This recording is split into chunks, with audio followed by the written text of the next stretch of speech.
My prince, please, don't do this to me.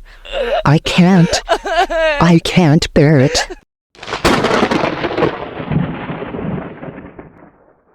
The kingdom of UCHE was a land of great wealth and power, nestled between towering mountains and dense forests. The palace, with its golden walls and towering spires, stood proudly at the center of the kingdom. Inside its grand halls, the royal family lived in luxury, surrounded by servants, treasures, and luxury beyond imagination.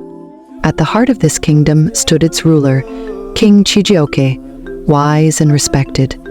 His reign had been long and prosperous, a reign built on fairness and strength. But his son, Prince Nnamdi, was another story altogether. Though handsome, charismatic, and seemingly destined to take his place on the throne, the prince was a man driven by dark desires and arrogance. His beauty had long been the talk of the kingdom, his dark eyes and sharp features enough to make any woman fall at his feet, but it was his ego that defined him. The prince had everything he could ever want: riches, power, and respect. But it was the women of the kingdom, maids, villagers, noblewomen, who were the true source of his indulgence. He flaunted his charm like a weapon, knowing that no woman could resist him. They were drawn to him, their hearts racing at the mere thought of gaining his attention. Prince Nnamdi had long learned that the key to his kingdom wasn't just the throne, it was control. The people loved him for his handsomeness, feared him for his ruthlessness, and obeyed him because they had no choice. The women, especially, were drawn to him like moths to a flame. His looks were enough to make them forget their place in the kingdom, and Nnamdi used this to his advantage. The maids of the palace were often his prey, his charm easily winning them over before he had his way. Nnamdi stood before the large mirror in his private chamber, adjusting his royal robe. It was made from the finest silk, embroidered with intricate gold threads, and fit him perfectly. His hair, dark and long, was tied back in a simple yet regal manner. His reflection showed a man who was powerful, confident, and, above all, in control.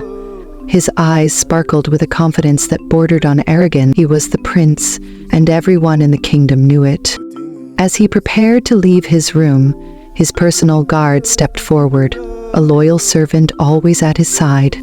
"The maids are ready for your command. Shall I summon them?" Prince Nnamdi looked at the guard, his smile wicked and filled with pride. "No need to summon them. They know their place. I'll pay them a visit myself." He moved through the palace corridors with an easy, confident stride. His guards followed closely, but Nnamdi knew they wouldn't need to intervene. No one dared challenge him, especially not the women who worked in the palace. His presence was enough to command respect, or fear, depending on who you asked.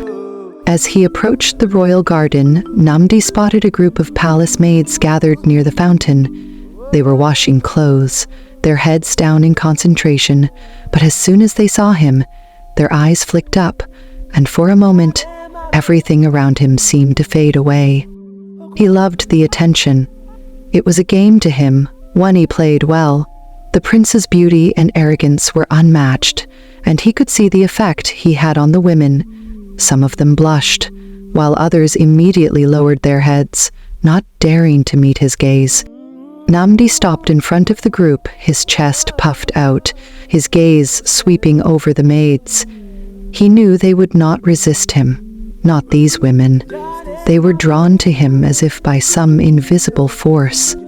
Well, well, it seems that I'm surrounded by such beauty today. You are all fortunate to be in my presence.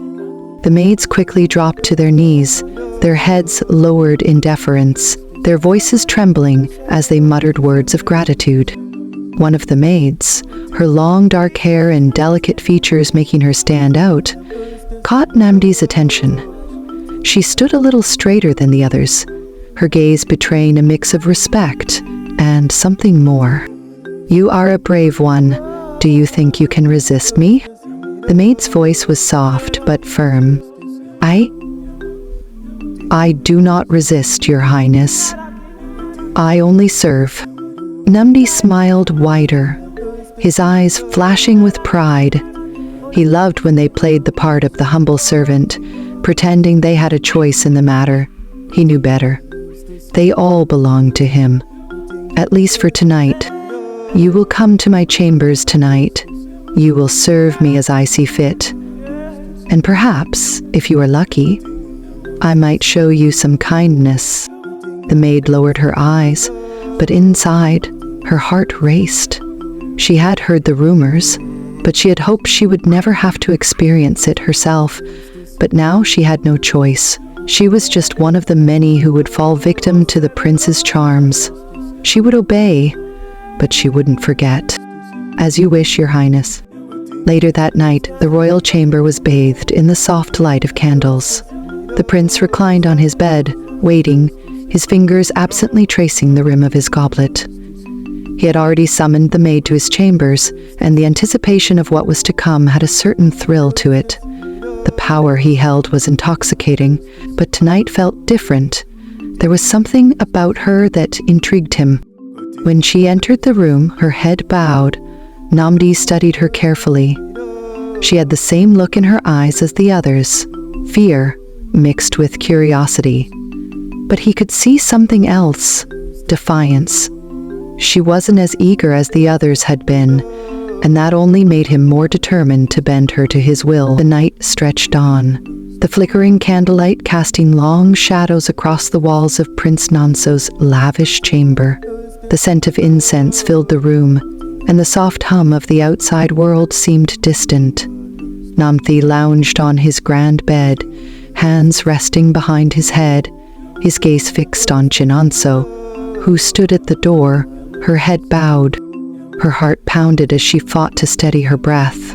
She knew why she was here, to serve the prince, but the fear of what that truly meant weighed heavily on her. His reputation had preceded him, and deep down she feared what he might do to her. Namdi studied her carefully. He could see the fear, but there was also something else. Strength, something that intrigued him. A smile curved on his lips as he watched her struggle. "Come closer, Chino." She hesitated, a moment of uncertainty passing before she obeyed. Slowly, she walked toward the bed, her footsteps quiet but her heart loud in her chest. Fear of what awaited her gnawed at her, but defying him was far worse. When she stood before him, Namdi reached out and gently lifted her chin, forcing her to meet his gaze. Her eyes were wide with fear, but he could see the confusion and desire lurking beneath. "You're different from the others," he said with a soft smile. "There's something about you. You're sweeter than the others." Chinonsu's face flushed, and she instinctively looked away. But Namdi wasn't about to let her escape. He gently traced his fingers along her jawline, his touch sending an involuntary shiver through her. "You know, it's not just your beauty," he murmured, his voice low and teasing. "It's the way you resist me. It makes you even more desirable." Her breath quickened, heart racing as she tried to steady herself. She knew she couldn't resist him forever, but that didn't make this any easier. "Please, Your Highness," her voice trembled, barely above a whisper. But before she could finish, Namdi moved closer, cupping her face in his hands. His thumb brushed over her lips, feeling the softness of her skin. His touch was gentle, but it held a promise, one that left her no escape. He pulled her toward him, his lips meeting hers in a slow, deliberate kiss. Chinonso froze, her mind clouded as she tried to comprehend the intensity of it. His kiss was demanding, but there was an undeniable tenderness in it as well. She felt warmth spread through her body, even as her mind screamed for her to pull away. When Namdi pulled back, he studied her face, watching the blush on her cheeks and the way her breath hitched. His smirk deepened as he saw the effect he had on her. "You're not like the others. I can see it in your eyes. You try to act strong, but inside, "You're already mine." Chinonso's lips parted, but no words came. She felt trapped, her thoughts spinning in confusion. Despite everything, she couldn't deny the pull toward him. His power, his touch, everything about him felt suffocating and irresistible. Namdi didn't wait any longer. His hands moved quickly, pulling the fabric of her dress from her shoulders, exposing her to him. She stood still, shaking, unable to do anything but follow the prince's lead. He had already broken the walls she'd tried to build. He leaned in again, his lips grazing her neck, sending a shiver through her body. His hands grew more insistent, and she felt his body press against hers, hot and commanding. "You'll never be the same after tonight, Chinonso," he whispered, his voice thick with satisfaction. "You'll belong to me, just like the others." Chinonso's heart thudded painfully in her chest, but she couldn't stop the emotions swirling inside her. Fear, desire, confusion. She knew she couldn't stop what was happening, but it didn't make it any easier. She was caught in his web, and with each touch, she felt herself slipping further away from control. The hours passed as the prince took what he wanted, his hold over her tightening with each passing moment. Chinonso, though consumed by fear and pain, couldn't shake the feeling that something inside her was changing. The prince had claimed her, and she felt herself slowly breaking beneath the weight of his control. As the night wore on, Namdi finally lay back on the bed, his eyes half closed with satisfaction. He exhaled deeply, a smug grin on his face. "You're sweeter than I thought, Chinonso," he said, his voice soft and content. "I'll keep you close." Chinonso lay beside him, her body sore and her heart heavy. She felt a strange emptiness, but also a deep, confusing longing. Despite the terror of what had happened, she knew this night had irrevocably changed her. She also knew that the prince would never let her go. She was his now, whether she wanted to be or not. As the sun set over the kingdom of Uku, casting a red hue across the sky, the village settled into night. But in the shadows, Prince Namdi's dark desires were far from satisfied. He wanted more women to add to his collection. "Fetch me more, bring them to me," he commanded, his voice filled with authority. The guards obeyed without question, accustomed to the prince's cruel whims. The guards moved silently through the night, heading to the homes of the village girls. They knocked on doors, waking the girls and dragging them out, ignoring their pleas. The first girl they took was Amara, a 16-year-old with dark, expressive eyes and long black hair. She struggled and cried as they pulled her away. "Please don't take me. I don't want to go to the prince," she begged, but her cries were ignored. Back at the palace, Prince Namdi waited, excited by the power he held. When the guards returned with the girls, they forced them to kneel before him. Namdi's eyes scanned them with cold pleasure, savoring their fear. "More beautiful faces to add to my collection. How delightful," he said, his voice smooth and cruel as he walked among them. His gaze lingered on each girl until he stopped before Amara. "You're so beautiful," he whispered, grabbing her chin and forcing her to look at him. "You'll make a fine addition to my collection." Amara trembled, her voice barely a whisper. "Please, Your Highness, don't do this." But Namdi only smiled wickedly, enjoying her fear. "Resisting only makes it worse," he said, his grip tightening. The night dragged on, with the prince taking whatever he desired from the girls. Amara, like the others, was broken, but there was something different about her. She stood tall, despite her fear, her anger simmering beneath her submission. Before the girls were sent away, Namdi turned to Amara, a wicked smile on his face. "You're different," he said, eyes gleaming. "I'll be keeping you close." Amara remained silent, but inside, she swore that one day she would break free from his grip. The morning light poured poured through the high windows of the royal palace, casting long, sharp shadows across the marble floors. King Chijioke sat at his massive wooden desk, the weight of the kingdom's affairs pressing on his shoulders. His robes, though simple, were regal, and his face, aged yet still sharp, reflected the wisdom of years spent ruling with fairness. But today there was a rare cloud of concern in his deep brown eyes. He had always known that his son, Prince Nnamdi, would one day take his place on the throne, but the king feared that his son's arrogance and cruelty might destroy everything the kingdom had worked for. Nnamdi had potential, no doubt, but his heart had grown cold, driven by a lust for power, control, and the desire to bend others to his will. The king had heard the whispers about his son's treatment of the women in the palace, his disregard for anyone beneath him, and it made his blood boil. The day the king decided, it was time for a conversation that could determine the future of the kingdom. Prince Nnamdi entered the room with the same arrogance he wore like a cloak. His robes shimmered in the sunlight, and he moved with pride, as though he owned the very air around him. But when he saw his father's serious expression, his smug confidence faltered just slightly. He could feel his father's disapproving gaze before he even spoke. "Father, you sent for me," Nnamdi said, his voice laced with mockery. "I was in the middle of something important." King Chijioke stood slowly, his face hardening. He didn't return the princess' usual playful smirk. Instead, he spoke with calm but firm authority. "Nnamdi, sit down. We need to talk." The prince raised an eyebrow, sensing the gravity of the situation. With a reluctant sigh, he sat down across from his father, crossing his arms, his arrogance still apparent, but now tempered by the tension in the room.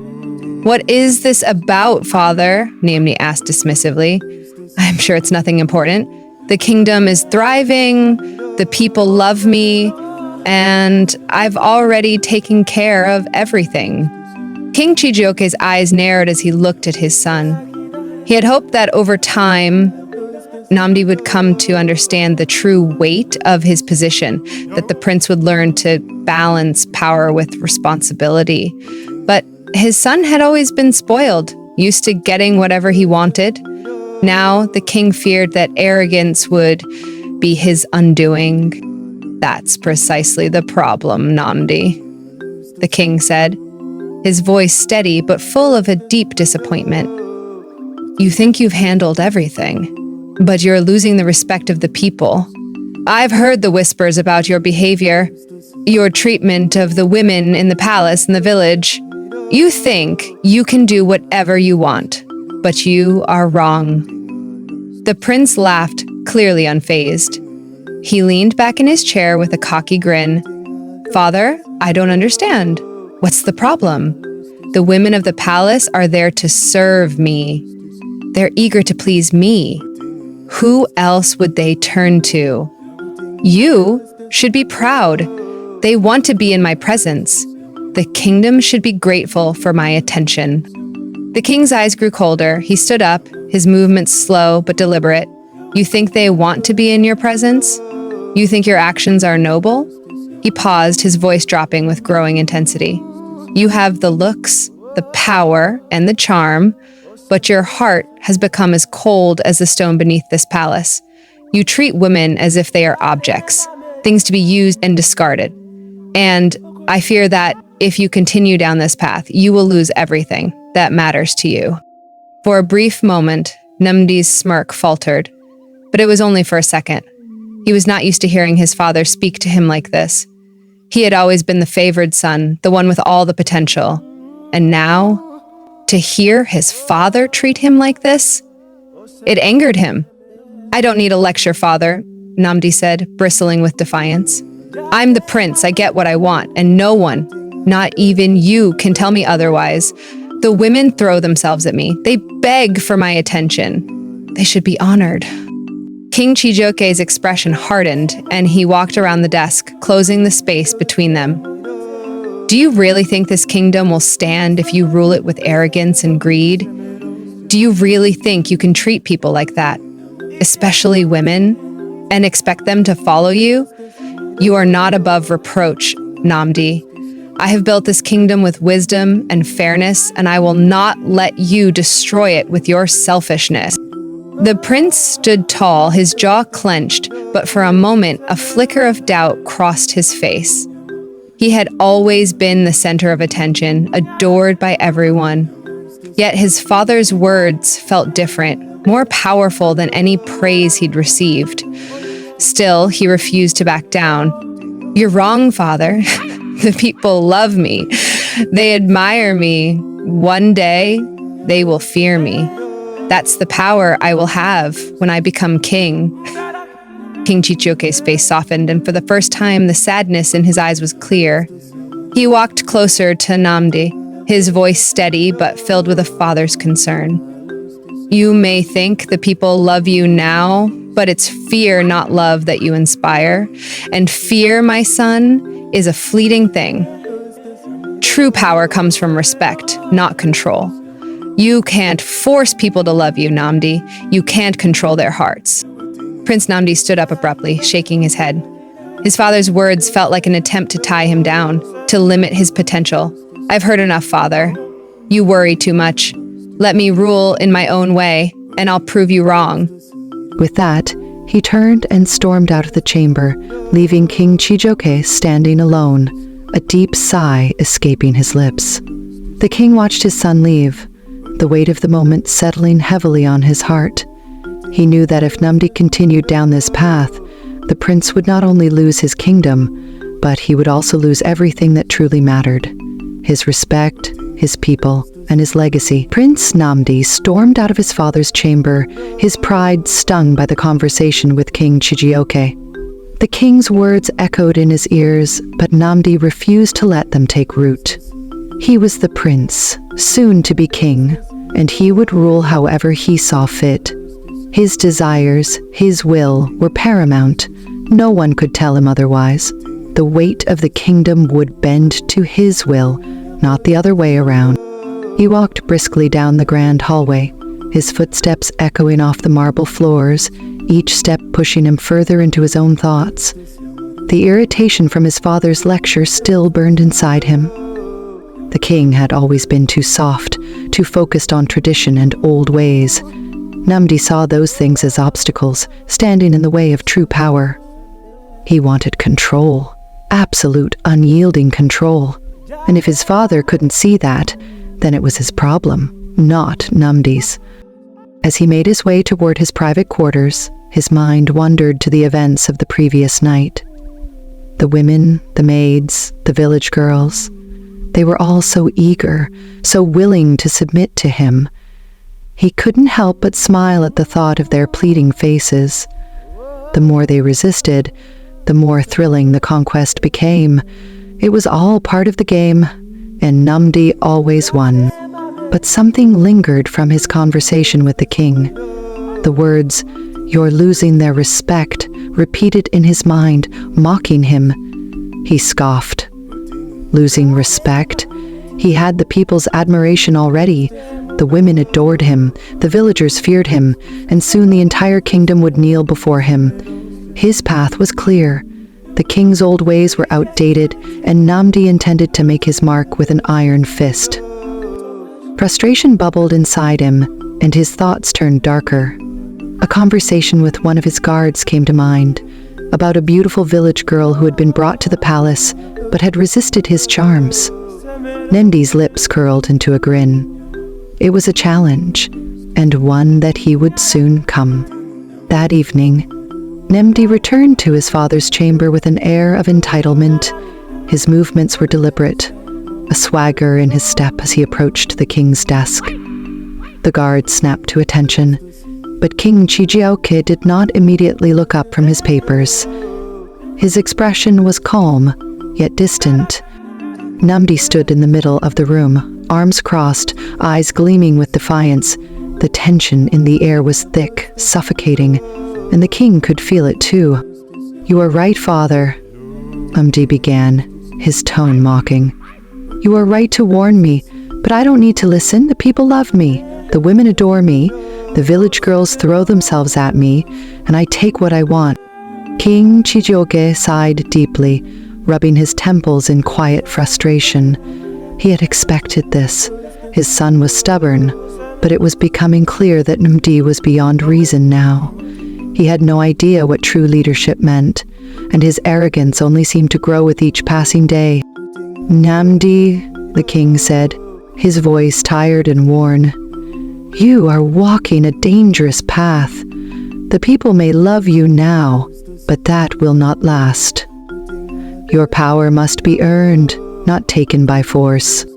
But the prince was far from willing to listen. He stepped closer to his father, his posture radiating arrogance. His tone grew harsher, more defiant. "Voice, father, you speak as if it's something bad. If not for mother, I would have already brought a girl in here for you to enjoy. I've had the village girls, sweet, eager, and all too willing. They're the ones who throw themselves at me. They beg for my attention. All I do is pick the best ones and claim them. You should be thanking me for bringing some of them here." King Chijioke's face darkened with anger. His son's words were like a slap, and he could barely contain his disgust. His grip tightened on the edge of his desk, his voice trembling with quiet fury. "Enough, Nnamdi. Do not speak like that again. You may be my son, but you are no longer a child. The women of this kingdom are not yours to use. You are a prince, soon to be king, and you must learn that your actions carry consequences." Nnamdi's expression hardened, the arrogance in his eyes sharpening. He had never been spoken to like this. His entire life had been a series of indulgences, and now his father was questioning him? No, he wouldn't tolerate it.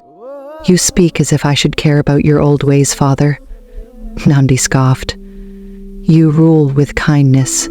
I will rule with power. I will have this kingdom under my thumb, and as for the women, they will bow before me." King Chijioke stood up slowly, his hands clenched into fists at his sides.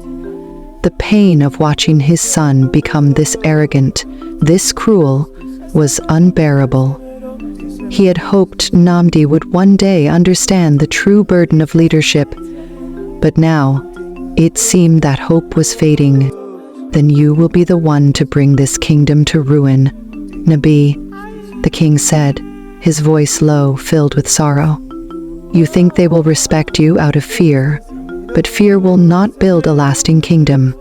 Love, trust, and loyalty will. You can't buy those things.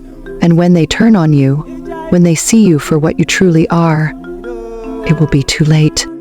But Nnamdi only shook his head, a cruel smile spreading across his face. "Let them turn, father. Let them try. I will break them all just as I've broken the others. I am the prince, and I will take what I want. No one can stop me."